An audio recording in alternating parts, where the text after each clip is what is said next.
The AMA is working for its members, addressing physicians' concerns head-on in the courtroom.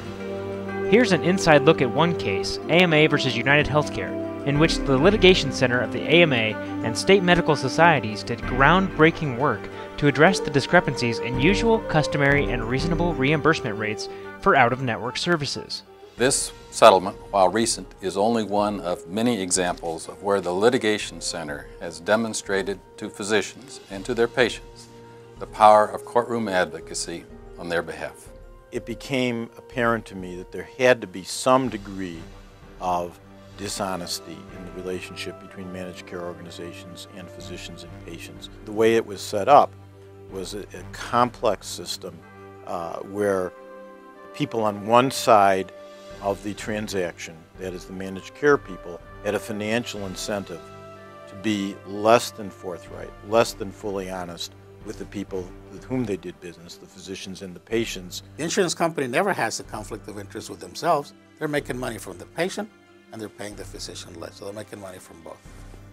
The trust between a physician and a patient is sacred, and what I do to heal them during that time period, it's great, but when they get that bill that says, oh, suddenly you owe so much money that was not expected because the insurance company didn't uphold their part, my job is to heal them.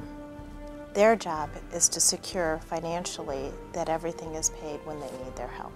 If we had a defined rate, which would be considered to be usual, customary, and reasonable, then everybody would know where we stand.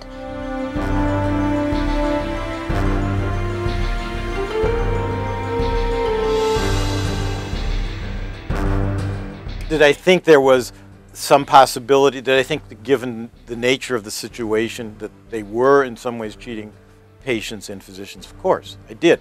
It had to be. The attorneys who were presenting the case to me and trying to induce me to recommend that the American Medical Association participate in this lawsuit brought to my attention on a PowerPoint demonstration a written disclaimer that United Healthcare used in its license agreements with other insurance companies. We disclaim the validity of the information that we're giving to you as to what is usual, customary, and reasonable. In fact, there is no such thing as usual, customary, and reasonable. I saw that information and I said, let him put that before a jury.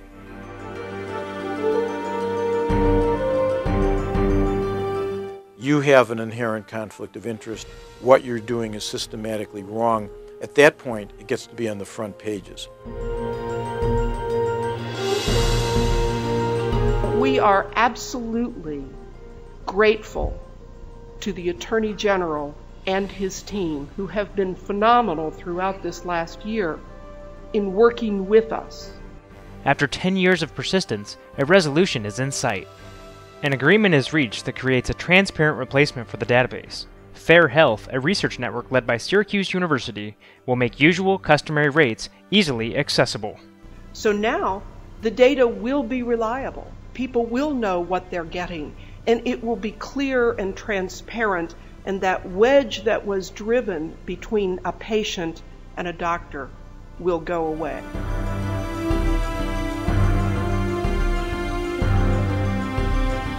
The $350 million settlement with United Healthcare is one of the largest, if not the largest, settlement involving a single health insurer. At the end of the day, what this case has brought is, I think, of value not only to the immediate monetary aspects of the case, but I think the case is of value to the whole country. The country is now a little more, on the whole, a little more honest, a little more open, and just a little bit stronger than it was before the lawsuit was filed. Every physician in the United States is going to benefit from this. This is where we have to make people understand, make our colleagues understand that yes, we're glad to work for you, but please work with us, become members, become part of the organization, become part of the people working for you and for the benefit of your profession.